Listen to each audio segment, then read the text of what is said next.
All right, good morning. It is my pleasure to welcome you all to LeMoyne-Owen College. My name is Michael Robinson, and I'm the Division Chair of Social and Behavioral Sciences. Before I begin, I'd like to recognize our illustrious faculty in the Division of Social and Behavioral Sciences. So with all the faculty in the department, please stand.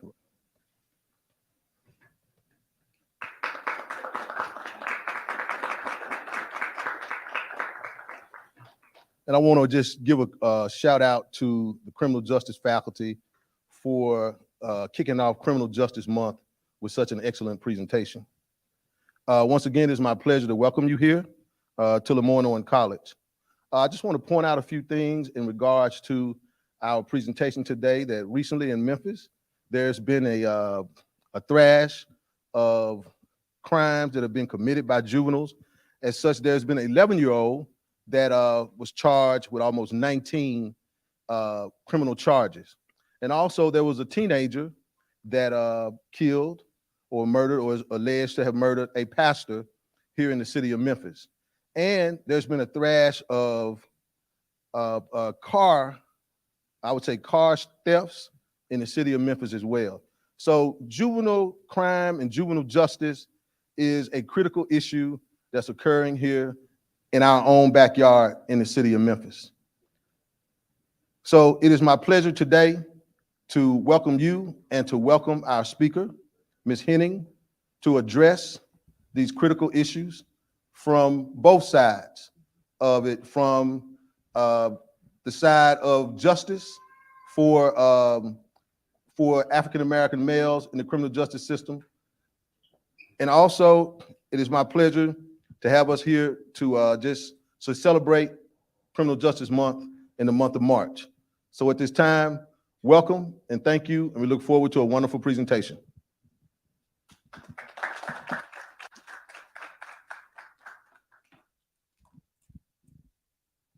Thank you, Mr. Robinson. Professor Hennings, will you bow your head, please? Father God, we thank you for this day, a day we've never seen before. We thank you for this opportunity, Father God, to make our city better, make our United States better, make our world better. We're asking you to bless Professor Hennings right now as she goes forward to make this, present this information all over the world right now in the name of Jesus Christ. Bless this college right now and help us to do what you have called us to do. Bless each and every person here right now. Thank you for our students, Father God, and whatever needs they have right now, bless them. And it is so in the name of Jesus Christ. We bless you and we praise you and we honor you. Thank you, Father, in Jesus' name.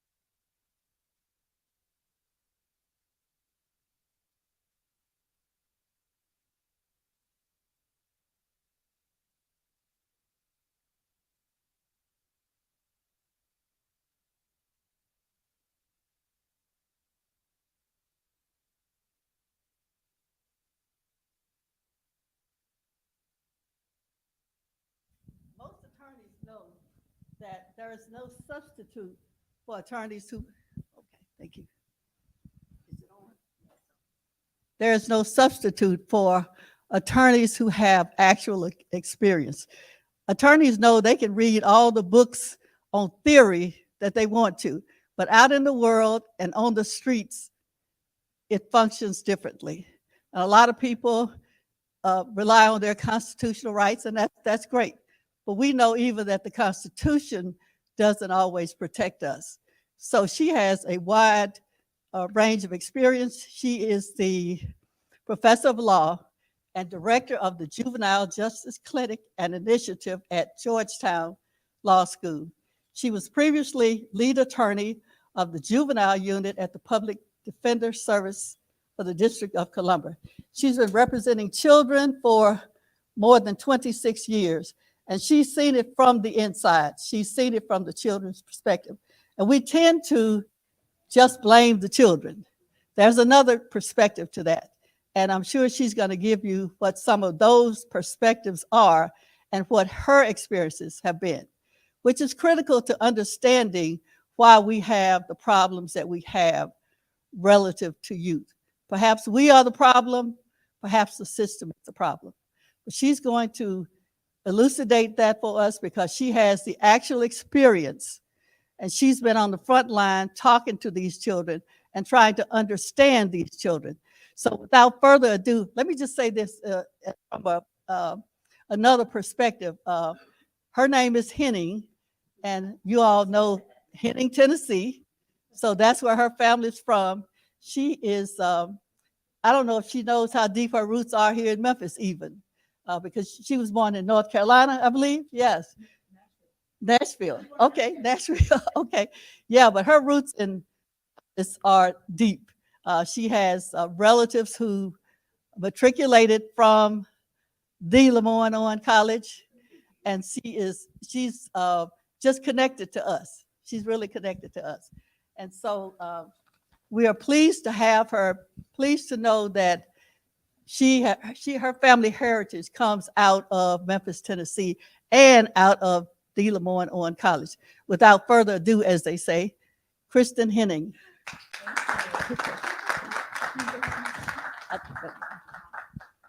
All right. Make no mistake about it. I know on the hallowed grounds upon which I stand in this very moment, my roots are very, very much right here in Memphis, Tennessee. And so I am extremely happy to be back. I've been here many a time over the year for family growing up. But then I see, just wonderful defenders, youth defenders in the audience. I've been here doing youth justice reform in Memphis for many years over time. So I am extraordinarily happy to be here. Thank you to Professor Robinson. Thank you to Professor Whitaker. Thank you to Attorney Lee family. Indeed, all the family that's in the house. I'm very happy to be here. Let me just jump right in. And the wonderful Brittany from your AV team is going to help me with the slides. And as Attorney Lee indicated, I have been representing children accused of crime in the nation's capital for the last 26 years. But here's what's shocking about that. In that entire time, I have only represented 4 white children. That is it, right? Every one of you should gasp at that statistic, right? For those of you who are not familiar with Washington, D.C., you might be thinking, well, maybe there are no white children in the city proper limits. Not true. Maybe you're thinking that white children do not commit crimes. Not true. Instead, we respond very differently to the behaviors of white youth than we do to the behaviors of Black youth in our country. Next slide.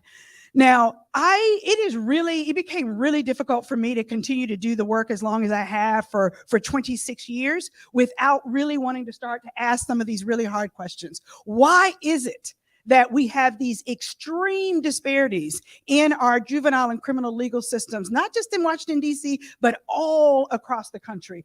How, and this is a really important question, I also wanted to know, how is it that these racial disparities, this criminalization, which I'll talk more about. How is that impacting Black children mentally, psychologically, socially, right? Developmentally, even physically? We have to ask those questions. And then we also have to ask our question, if this disparate policing, this differential policing of Black children, is it making us any safer, right? And if it's not, then guess what? What do we do about it? That's what I want to talk about.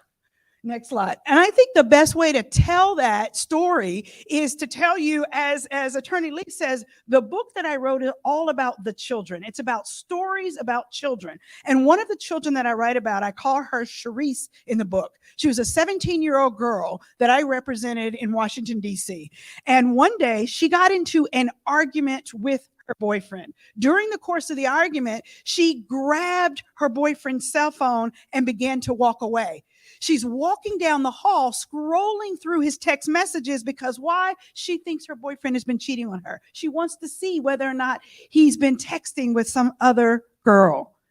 A school resource officer sees this and decides to intervene. Anybody want to tell me what his intervention was? Arrested her and charged her with robbery, taking property of another without right. Okay, so he arrests her in the hallway in front of her friends, in front of her teachers, and she gets arrested, held in detention overnight, brought to court the next day, and actually formally prosecuted for robbery. All right, so every single stage of the system perpetuated this. Right. And so now I have this child who on paper looks like a violent felon under the FBI index of crimes, when in reality, she's a teenager, dare I say, having done what many of you have done in this room. Okay. So this is what we're talking about. Next slide.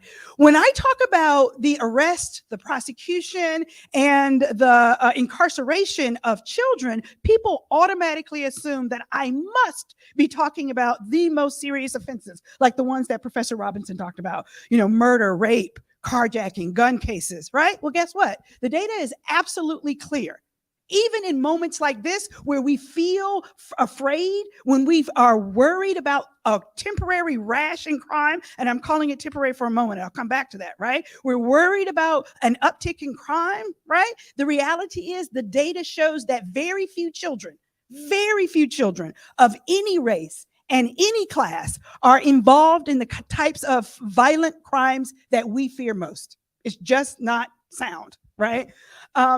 Also, what is so important, next slide, what's so important about this conversation today is that so many children, most children who end up in juvenile court are there for engaging in behaviors that arise out of the key features of normal adolescence. So again, I could kick it back to you. What are the words that you would throw out to me when I ask you about, what are teenagers like? What are some words that describe teenagers? Rebellious, what else? Impulsive, what else? Independent, right? Testing boundaries, what else? Lack of forethought, right? They're emotional, they're reactive, they're impulsive, right? And guess what? Peer influence is not a myth, right? There's empirical data showing that teenagers not only do what their friends do, they do what they think their friends are doing, right? That's the nature of adolescence. And this research on adolescent development tells us that adolescence looks like adolescence all over the world, okay? Not just in the United States, right? Regardless of race, regardless of class, all over the world, adolescence looks the same. Yet, as this slide shows, right, we see that Black children, even more than Latino children, and Latino children need to be discussed in this, but even more than Latino children, Black children are radically disproportionately overrepresented in our juvenile and criminal court system. It's a really important foundation for us to understand. And guess what? Notwithstanding this little uptick in crime that people are feeling and we're all afraid of, right? That the research, the data also shows that crime is still at its lowest levels. Even with an uptick, crime as a whole and among youth is down. Crime has gone down considerably over the last 40 years for young people. Yet, as crime goes down among young people, the racial disparities get wider and wider. That's disturbing in and of itself, right? And then, so the way to think about it is this: even when we get annoyed at the recklessness of adolescence, right? The impulsivity that we've been talking about, for the most part, we treat white youth with grace, tolerance, forgiveness, redirection, right? It's not that we condone or sanction their behavior. It's that we approach it differently. How do we redirect? How do we recognize, oops, I did that when I was a kid. Right? This could have some really horrible outcomes. And I got to tell you, I have no idea, I can't get behind the crimes when I go out and I speak in different cities and people talk about high profile incidences, some of even the most horrendous, like in my jurisdiction, a carjacking that ends in the death, the horrendous death of someone, often started as some stupid impulsive dare or impulsive reaction. Doesn't excuse the behavior, but does it tell us something about how we should respond as a society? The answer is yes, right? The answer is yes. But not only so are Black children, are criminalized. Not only are they not given the grace and the forbearance when they do really serious crimes, but they also, you can stick on that previous slide, but they also are criminalized for virtually every aspect of adolescence. And so what I mean here is, think about what you cared most about as a teenager, right? We cared about the clothes that we wore, the way we styled our hair, the music that we listened to, the friends we got to, sit with in the cafeteria, the parties that we go to, right? That's the stuff that we cared about. Black children are criminalized for all of that, right? I can pull the thread on any one of those. Let's take clothes for a second, right? Let's think about the tie-dye t-shirts and the bell-bottom pants that were so popular during the hippie era. None of the older folk know what I'm talking about, right? But during the hippie era, we never criminalized those clothes. We never made it illegal to wear a tie-dye t-shirt, even though they were associated with drugs and hallucinogens and weed, right? We never did that. Think about the music for a minute, right? Think about it. I want y'all to be honest about this. Country music, heavy metal. And let me go back. Dirty country. Anybody know about dirty country? Y'all here in Memphis. Dirty country, right? Heavy metal, pop, rock. All of those genres of music have the same, don't mistake me, don't you hear me, right? Like the same misogynistic themes, violence, drugs, alcohol, all of that. It's only when we talk about hip hop and rap music, right, that we begin to think of it as the most dangerous music alive, and that a kid driving down the street listening to his choice of hip hop, right, must be gangbanging, right? It's the associations that we have drawn and we have allowed other people to draw for us about our Black and brown children. Okay, this is the problem. Okay, and now even when young people do commit serious crimes, right, we treat Black children as if they are beyond redemption, right? Beyond redemption. Black children are in our system are far more likely to be prosecuted as an adult, far more likely to be found guilty after trial, far more likely to get severe sentences like life without the possibility of parole, right? Right? And far more likely to be in solitary confinement, to be physically abused, sexually abused in prisons. I'm gonna give you a little preview. And how do we think those kids are coming out of the system? Right? So then, if we really want to drive this point home, let's think for a moment about Kyle Rittenhouse. I don't even really have to say anything on this slide, do I? But really, for a moment, just think about this. If I put race and class aside for a moment, talk about Kyle Rittenhouse. Kyle Rittenhouse's behavior was the absolute epitome of everything we just talked about for adolescents. This is a 17-year-old kid, right, who in his 17-year-old mind decides to cross state lines with an assault rifle across his waist in broad daylight, walk through the streets. Mind you, walks through the streets because he can, because no one stops him, right? And then in his 17-year-old brain, he believes somehow he is competent enough to go out and protect businesses against the Black folks who have come out for Black Lives Matter protest, right? All right. So what is he? He's impulsive. He's reactive. He's risk-taking. He has exercising absolutely no forethought, meaning he's not thinking ahead to the long-term consequences. And indeed, and also peer influence. You know why he came? He came because his friends called him. His friend was the one who bought him the gun. He walks across state lines. The friend gives him the gun. Right? This is everything we've been talking about adolescence, right? And then what happens? Sure enough, things go awry without the forethought, and he ends up he ends up taking the life, right? Taking the lives of two people and severely injuring another one. And his mother, and I'll be quite frank, as a defense attorney, rightfully so, his defense attorney wanted the whole world to see him as an adolescent who did something stupid and got way in over his head. And what happened? The whole world believed it. This kid gets found not guilty. He gets a full trial and found not guilty, and is now out on social media, right? Proudly, talking about what he did, right?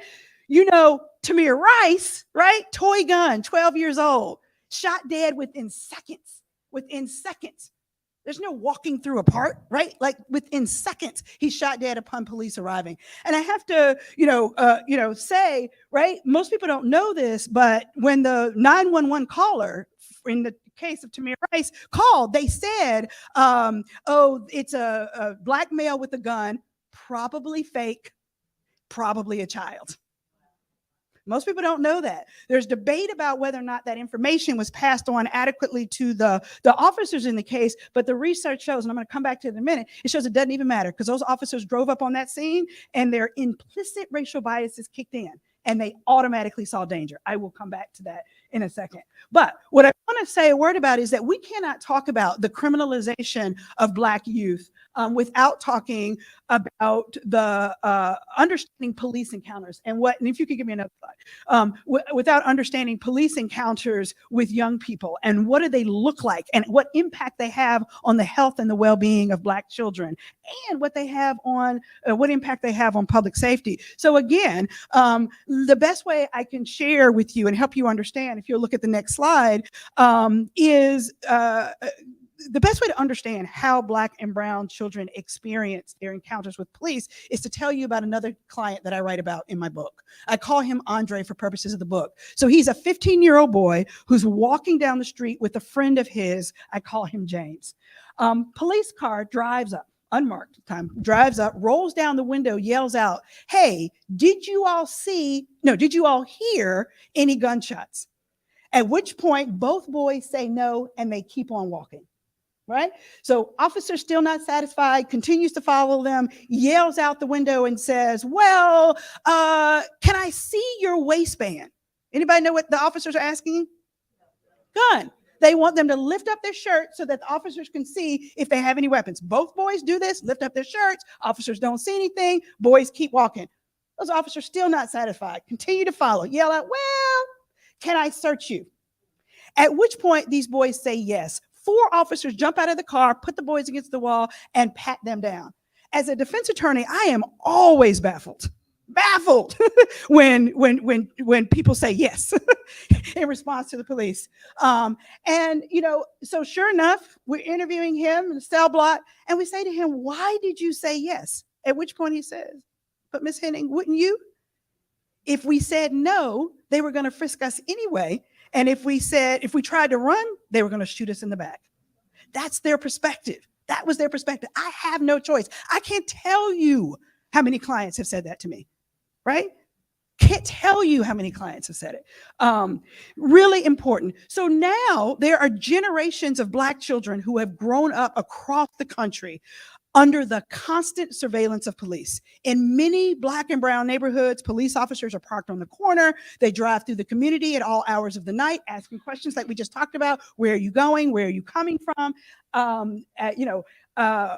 And asking them to lift their shirts. Imagine, right, what that feels like. Let's think about what the consequences of that are, of living in a really for many young people are perceived to be a police state. And I really want to pause again and just say, right, how many of those children are walking around being stopped and asked and frisked who've done nothing wrong at all? Right? So one of my themes, as I shared with Professor Robinson before we started, one of my themes is, but we cannot police, we cannot surveil, right, all Black children for the sins of 1 or 2%. That's the challenge that we have in this country, right? So let's talk for a second about the growing body of research documenting the extraordinary psychological trauma that policing imposes on Black and Latino children during those important developmental years. The research shows that young people who live in heavily surveilled neighborhoods, who attend heavily surveilled schools, or who have been the target of significant stops and frisks report high rates of fear, anxiety, depression, hopelessness. Meaning, and they become hyper vigilant, right? Meaning that they are always on guard, right? Not trusting police officers. And guess what? That distrust of police officers carries over to other authority figures, teachers, counselors, right? Other people who might be an ally for them. And what's so powerful about that research is that it shows, next slide, that trauma occurs not only from being the direct target of police contact, but also hearing about it or witnessing it among friends, family, other people that they're close to, right? So just having to get up in the morning and worry about whether or not I might come into police contact is just as stressful and traumatic as actually experiencing that police contact. Even watching video or news stories of Black folks like George Floyd, right?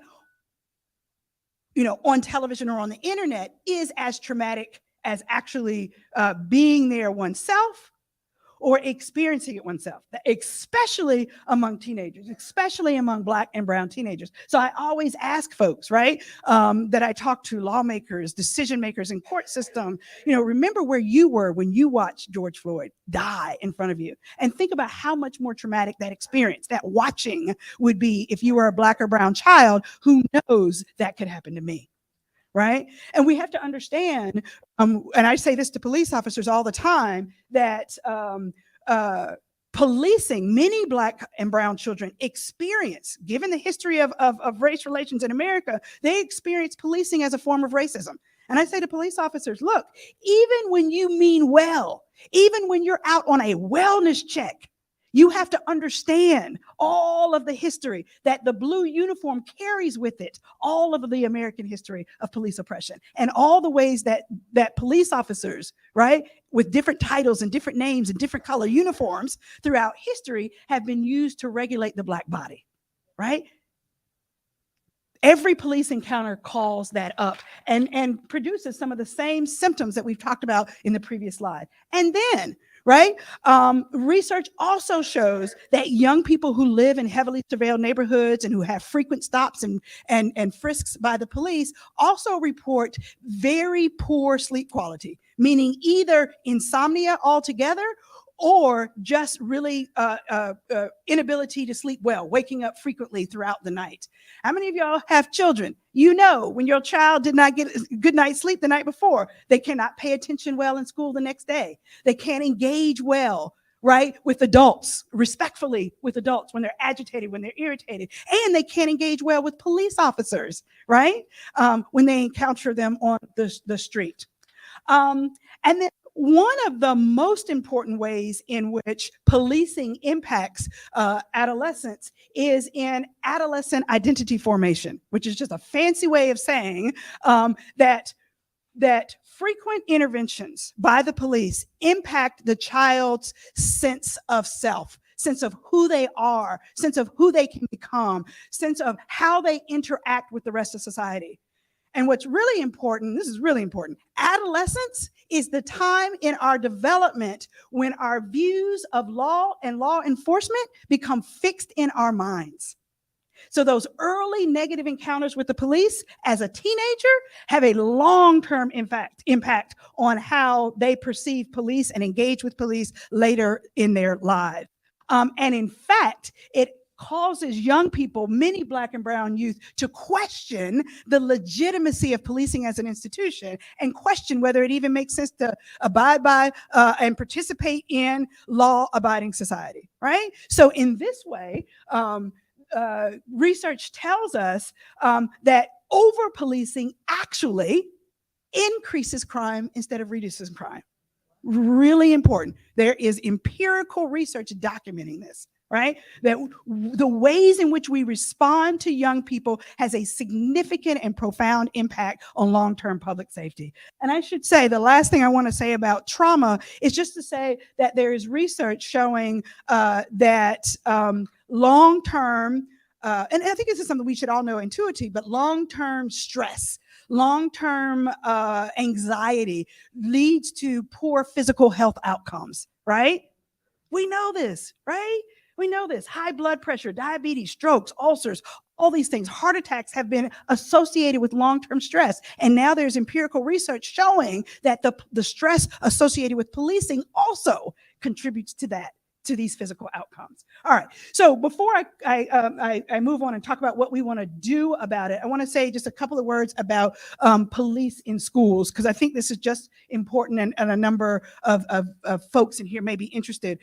Next slide. I will tell you that for the longest time, I bought into the often repeated narrative that we have police in schools today because teachers and parents were afraid to send their children back to school after the mass shooting in Columbine, Colorado. Well, when I wrote this book, I began to do some research and found some stuff that I really should have known, which is that the first police in schools actually appeared in Indianapolis in 1939, after the first even inkling of a conversation about integrating schools, desegregation. Okay. Police then increased exponentially in schools during the civil rights era, right? And guess what? They were sent to schools then under the guise of creating a safe passage for Black and brown students to integrate schools. But we know both from the historical record and from these iconic photographs that instead police far more often became an impediment to full and meaningful integration of schools. All right. So fast forward, next slide. Fast forward to the 1990s. And I'm going to tell you, there were so many police in schools. By 1991, the National Association of School Resource Officers was founded. 1991. Guess what, you all? That's 8 years before Columbine, right? Already that many police in schools. All right. Then in 1994, the federal government creates what they call the Cops in Schools framework. That is the federal program that allowed our federal government to funnel dollars into state and local school systems that would agree to have police in schools. Anybody remember what was going on in the mid 1990s, 94, 95? Somebody said crack. So, but what was the assumption associated with crack, right? What was the narrative? Super predator myth. Right? The war on crime, the war on, poverty, the war on Black children. Black children were explicitly and unequivocally named as the demon, right? And the super predator myth, right? Professor John DiIulio literally wrote papers that were published in national media saying that Black children were super predators and they were going to run amok and rape, maim, and kill all of America by the year 2000. We know that did not happen. And in fact, his research was so unsound that within 1 year of his 1995 article where he declared super predators, he had to recant, right? So this is really important. But this narrative is what drove police in schools. So indeed, the federal program was created in 1994. Columbine does happen in 1999, the shooting there. And there is an increase in dollars into the Cops in Schools program. But where do the police officers get sent after 1999? They don't get sent to the suburbs where these mass shootings were happening, right? They got sent to the inner city, to Black and brown schools. And there's data demonstrating that that's where those officers went. All right. So then, another slide, it's important to know that we now have school resource officers in all 50 states, and more police in schools means more arrest at schools. More arrest in schools means more arrest of Black and brown children at schools. And in fact, Black girls are 3.6 times more likely to be arrested at school than a white girl. Black boys are 2.4 times more likely to be arrested at school than a boy. Next question is, how did we get here? And I actually just have a slide here. We're going to actually skip these slides. I urge you all to read. I also talk about youth with disabilities. Let me just tell you, youth with disabilities are even more likely to end up in the juvenile legal system, right? So you keep going. And so we need to be aware of that. Our children with learning disabilities are far more likely. So here's the deal. I want to say one final word about police and schools, and that is this, is that contrary to popular belief, and particularly important in a moment when we are most afraid of youth crime, right? For whatever, whatever it's true, not true, but whatever hits the media, that's what makes us afraid. I get it. I understand it. But the reality is, the research is very clear. Police in schools actually doesn't make us any safer. Right? And in fact, it increases the criminalization of these normal adolescent behaviors. It reduces attendance at school, increases lost instruction time, and it increases the trauma that we were talking about by undermining that school climate. All right. So how did we get here? That's the question. Why is it that officers responded the way they did to my client Sharice at school? Why did they respond to Tamir Rice the way they did? Why did they respond to my client Andre and other children like that I write about in the book? So I've already talked about Tamir Rice. Right? This 12-year-old boy, why is it that he is presumed the second that the officers walk up on the scene? Well, the officers repeatedly said in interviews after the shooting that we thought he looked older. And in fact, they kept talking about his size 36 pants, his extra large jacket, said he was 5 feet 7 inches tall. I mean, all these data points, right, that they wanted to bring to justify why they shot this kid. Well, next slide. Guess what? The research shows that Tamir Rice is not alone. There is empirical research showing that both police officers and civilians tend to perceive Black boys in particular as significantly older than they actually are. More than 4.5 years older than they actually are. That's huge, right? So imagine 12-year-old, Tamir Rice then looks like 16, 17 years old, but a 17-year-old, how many of y'all know a 17-year-old is every bit a child? 18-year-old, every bit a child.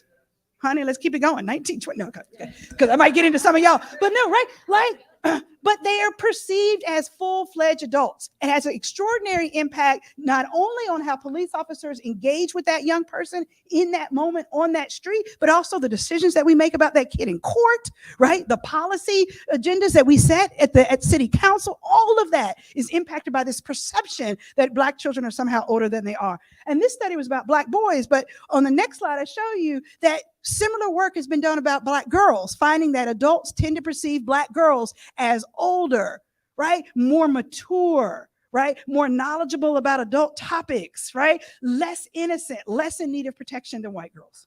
All right. Same sort of findings that you see.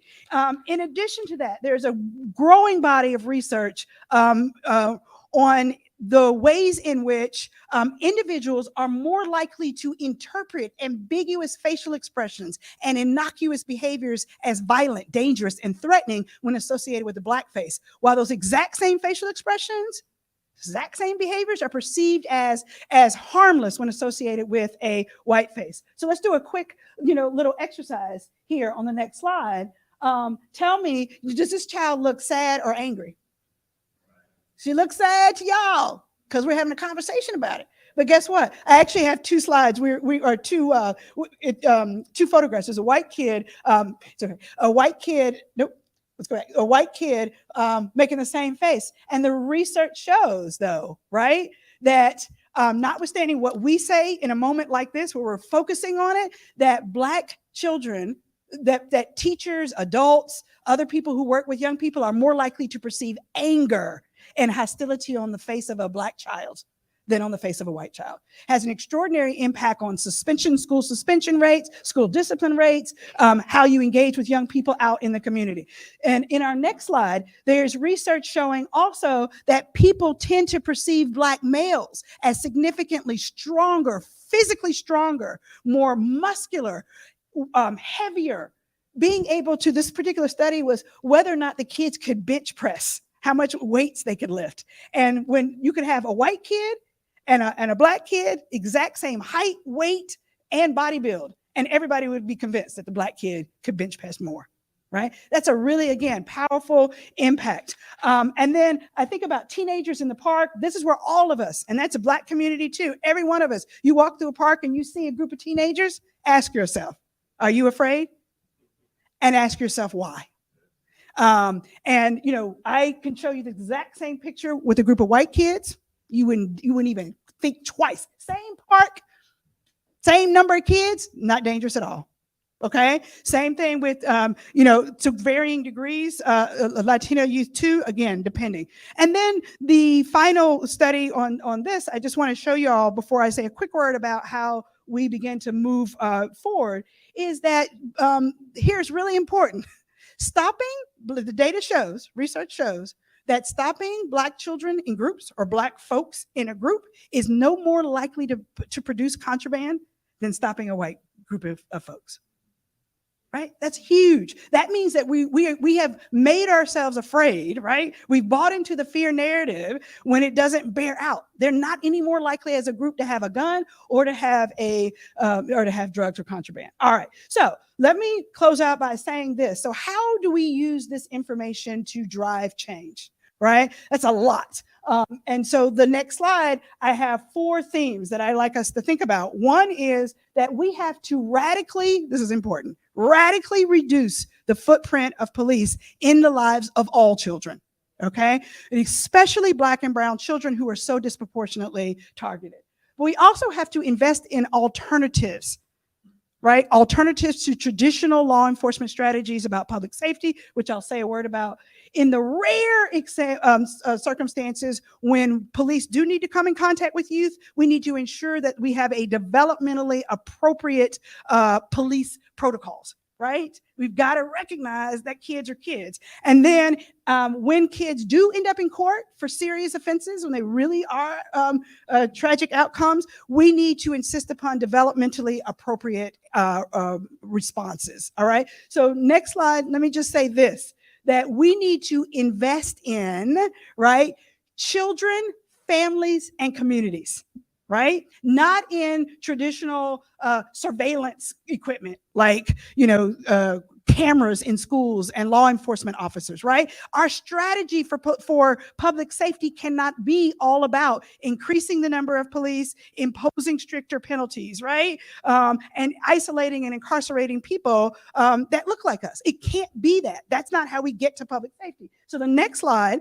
instead, we need to reimagine school safety and community safety from a public health lens. That means we need to be attentive to creating relationships between children and adults that are meaningful, right? Mentoring and the like. We need to make sure that any response that we have is trauma informed. So we think about some of the most high profile crimes and you look at the real social history of the young people who are engaged in those real crimes, right? We need, what have we, as Attorney Lee said, what have we as a society failed to do for that child? That's the question, right? What services, right, have we failed to provide for that child? We also need to make sure that we have a public health framework that is restorative, that seeks to build relationships, to repair relationships that have been broken, right? And so at a very practical level, that means things like social emotional learning in the classroom, right? Teaching conflict resolution, teaching empathy, right? Teaching social communication skills, right? So we need counselors, social workers. We need an entire continuum of mental health workers in the community and in our schools, not just through the juvenile legal system, right? I don't want to send my child to juvenile court to get a therapist.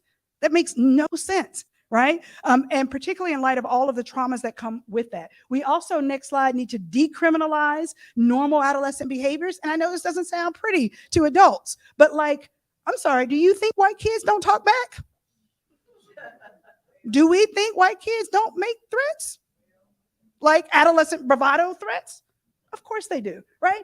How many kids that I see in the courts that are coming in for this behavior? No, I don't want to sanction it. No, I don't want to condone it. But do I need the criminal legal system, detention, right? To mediate an argument between a girlfriend and a boyfriend at a school? I don't, I'm telling you. Destruction of property, vandalism, disorderly conduct, disturbing the peace, loitering, school fights, things of that nature, okay? None of it makes us feel happy. The question is, we have to get it right, right? We have to get it right. Or we, in the long term, do far more harm than good for our young people. And so the final two slides I want to share are simply this, which are when we do engage with young people, it's got to be developmentally appropriate. Police departments across the country do not have training in adolescent development. They do not. There have been studies and surveys very slowly beginning to work their way. The last stats they've done on this are like 2% of all police training was devoted to children. Okay, but we know children are impulsive, so they're more likely to find themselves in contact with the police, but yet we don't train on that. And then the next slide is when kids do end up in court, we absolutely have to treat kids like kids. We cannot give up on them. We cannot. And so I come out very hard on this. We don't send children. We should not be sending children to adult court. There's no child. I know that's really hard to believe when you talk about a murder of a pastor and this, that, and other. But the research shows that there are evidence-based strategies that work, even with the most serious violent offenders, even with repeat offenders. There is evidence-based strategies that we can use to engage our young people if we just put forth the resources and give it an opportunity to work. All right. So that's a lot. So I do want to open for questions for folks. And I know some students have been thinking about these issues and in their classes. So I do want to open it up for folks to ask some questions. So if I can do so, I'd love for the students to be able to ask questions first before adults. But students, yes. Yeah. Oh, they're coming to bring you the. I'll repeat it while she's going out. So why is it that I only represented 4 white children? It is literally because they don't get arrested and referred to court. And so look, I have friends. I have white friends, and white friends have kids who go to, first of all, I live in Washington, D.C. So some of the most elite private schools, some of the most elite private schools, including schools where presidents' children have gone, right? And we talk to folks who have kids in those schools. Do y'all think there is no crime in those schools? And what kind of crime do you think it is? Serious stuff, sexual assaults, rape, drugs, all of it. It's there, okay? And the weapon of choice might be different, right? The fight might look a little different, but it's all the same adolescent behavior. Those kids never make it to court. It's not just me. So when I go out and say that, so somebody say, oh, well, you just only, just so happen your population of kids was the ones that were all African-American. I'm sorry, I don't have any choice on the cases that I get. But secondly, you ask anyone who sits in the court. Judges will tell you, prosecutors will tell you, probation officers will tell you, they never see a white kid in DC. It just doesn't happen. It used to be. And let me also just this final thing, because I don't want people to keep asking questions. Those 4 white kids, if you read my book, they were from a long time ago. I don't even remember. Like I've been at my current office at Georgetown now for 22 years. Is that right? I don't even remember, but I'm just saying, we're talking 20 years ago is when I had white kids. Like we just don't have white kids. That's terrible. I mean, it's not terrible. I don't want white kids in court either. That's not my message. But my point, yes. So questions. Yes. Okay. Was it hard for you sometimes, like when you was fighting cases for like different people? Yes, very hard. And I'm gonna tell you, it was hard this is an evidence of how hard it was. When I went back to write the book, you'll see, as Attorney Lee says, I tell a lot of stories. When I tell those stories, I literally was having nightmares reliving those experiences. And so I kept thinking every time I was reliving one of those stories, how traumatic it was for me, how much more traumatic it was for that child. So was it hard? It's very hard. It's hard because it's enraging. It's enraging to sit in a city where there are, plenty of white children and you never see them in court. It's enraging to see, as a Black woman, that every single child I represent looks like me. It's enraging to see that nobody along the line stops it, right? Nobody, right? And the reason is they're like, it's like everything. If you're a hammer, everything looks like a nail. Right. So if you're, I've got a DA friend, hear me, right? Like we have some of the most progressive prosecutors in DC, and they've made a lot of changes. So, hats off to Carl Racine, who is our outgoing prosecutor. But this is what happens when you're a line prosecutor, right? You have the four corners of the law. The law says this is a crime.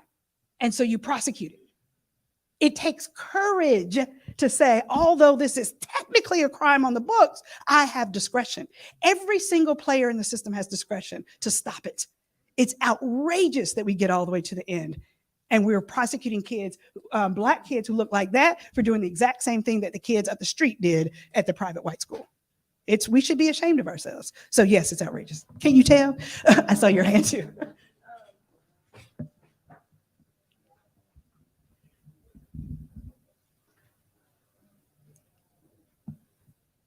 Sit down. One of my questions was, do you think we need like mandatory classes in schools to educate Black youth on what they should do or how they should react when they're being criminalized? Oh, that's a good question. So here's my deal. This is my answer. The question about whether it should be a mandatory classes in school, it depends on who the teachers are, right? That would be my answer. So do you need, does every Black child in America need some lesson, some tutorial on how to engage with the police? Yes. Right? Where that comes from is a bit of a different question. So I say all the time, it is very difficult to be a Black parent who has to walk that very difficult tightrope between, on the one hand, we had like Black adults, mentors, parents, whatever, have no choice but to educate Black children on the talk, or to give the talk. Do whatever you got to do to get home safe. Put your hands up. Don't make any sudden movements. Just do what the officer says yes, sir, yes, ma'am, and get home, right? So we have to do that for survival. On the other hand, we don't want to over prepare our children for every single, encounter they have with law enforcement, or every single encounter they have with a person who doesn't look like them to be dangerous. So it's a really difficult balance to walk, right? Because you don't want your children to be traumatized. You don't want your children to hate all, white people. That's not effective either, right? Or hate every single police officer. None of that is effective. So it's difficult. That's why I say I worry about being a mandatory requirement in schools, because it just depends on who's teaching. And I'm not sure that everybody would do it quite the same. Yeah.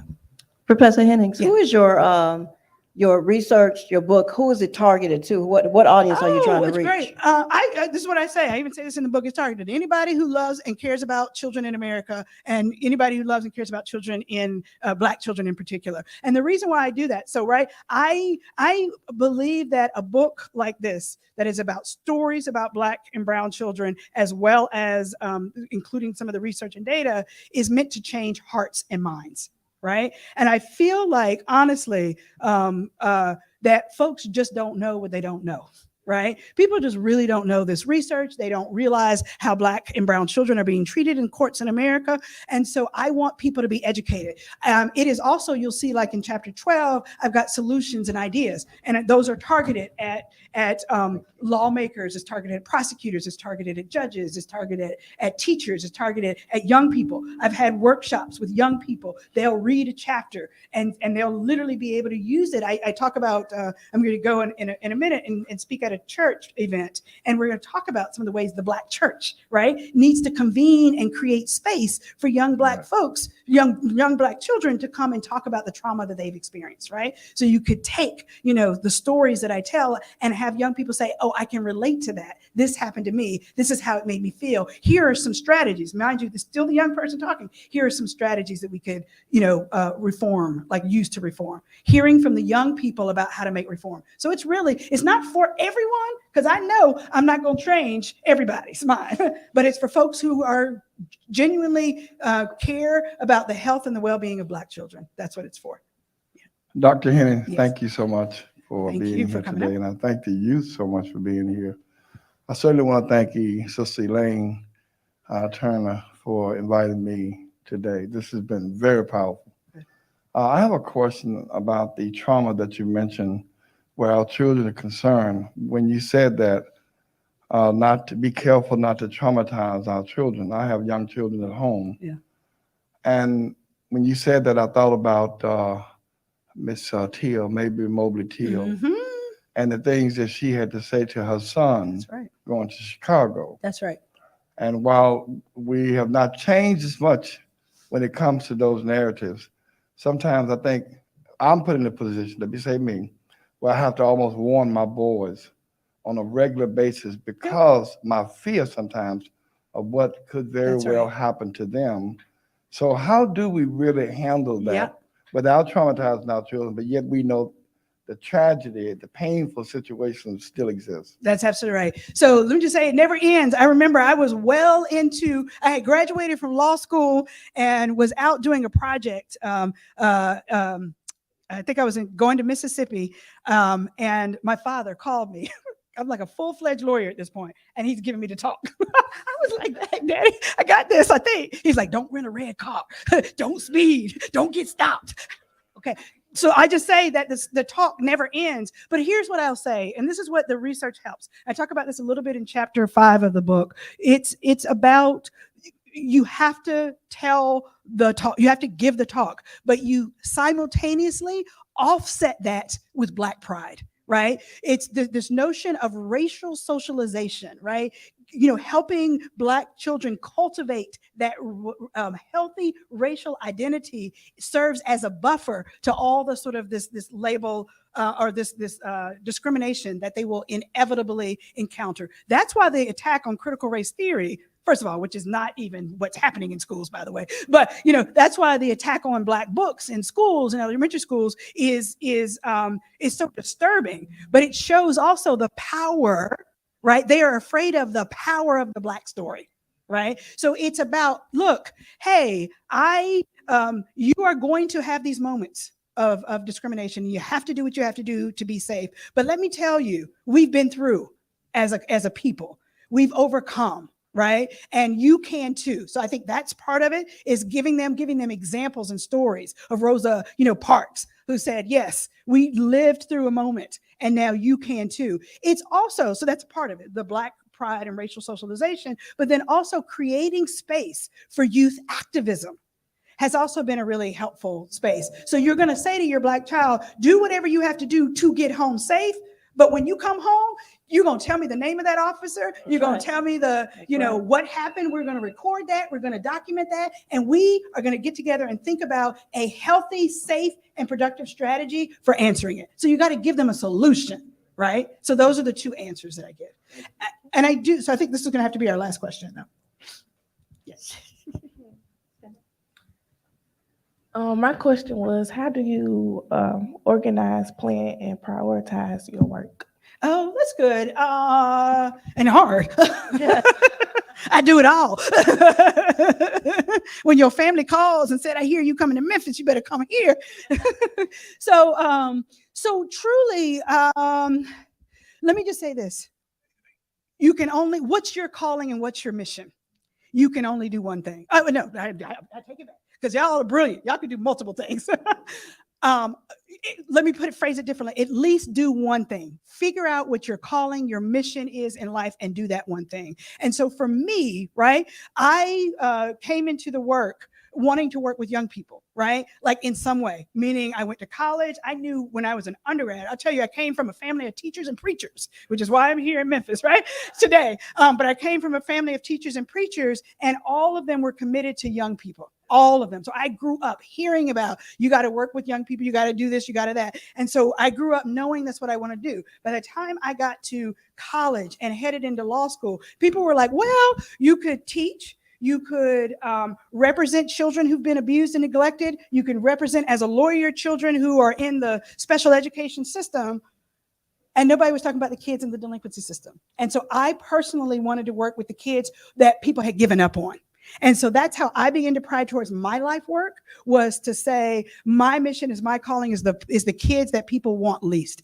And so when I talk about prioritizing work, I could literally, like every entity, I get calls to come and to speak, and I have to just make decisions about what I can do and what I'm going to do. So I do a lot of racial bias training, a lot of training around race and trauma, training for different state actors, prosecutors, judges, and the like. And that's my scope. I call it my mission. And then when I start getting invitations beyond that, even though I know I have the skill set, I can't do it all. And so I rein it in and try to stay in my house. And I begin to, you mentor and you cultivate other people who can be leaders. So there are leaders in the child welfare space. I had to pull out, like I get invitations to work with kids who are abused and neglected.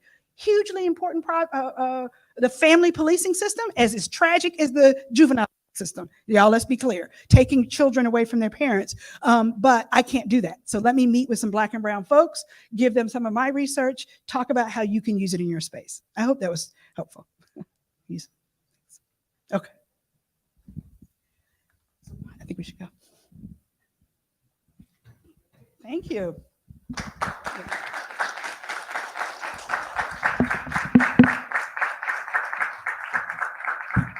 Show the next slide. Actually, one more slide has my contact information for anybody who didn't get to ask a question. I'm going to go out and I'll be staying outside. But if you have other questions, feel free to email me or reach out by phone. So.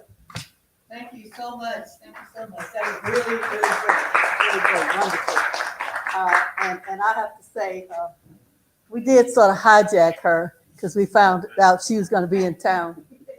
She was going to be in town, so she was gracious enough and generous enough to carve out some time and to come over here and speak to LeMoyne, an institution that's close to her heart. So we really appreciate that. And I just like to. Can you put that bag down here? We have a little something for her, just so she will know that we appreciate her having come. Okay. Oh, thank you. We really appreciate it. So much. I appreciate you. Thank you so much. Thank you. And I just like to say, I knew she had written the book, and when I found out she was here, I quickly ordered it from Amazon and got it. But it's a really, really powerful book. I mean, the stories are, these are things that she experienced. And like I said, there's really no substitute for that. And so that's what's given her the impetus, I guess, give her the confidence to put these stories out so that the public will know exactly what happens in the legal injustice system. That's what I call it. Okay. Some people made it, but yeah, it's so much. And this is something lawyers know. I mean, really, lawyers know it from the inside. And so she has some strategies for starting to change that system. And so we really appreciate the book for that reason, because she has the stories and she has strategies for reforming the system. So she's going to do a book signing outside, and you may get a chance to kind of talk with her up close and personal as well. So again, Kristen, let's give her a big round of applause.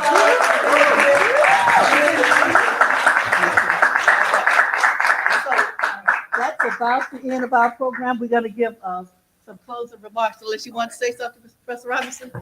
Attorney Gerald Green, faculty and attorney that people, everybody knows around here, is going to give us some closing remarks. Thank you. Attorney Henning is certainly showing us how.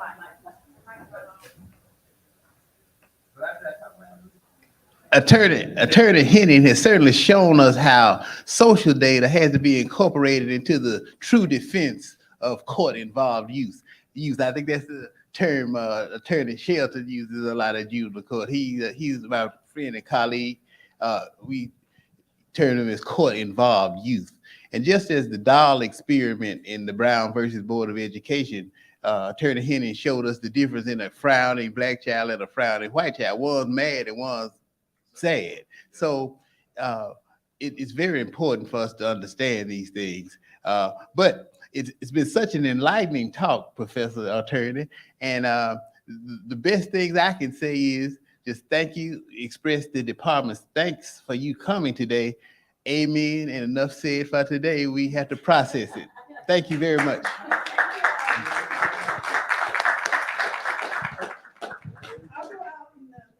Okay.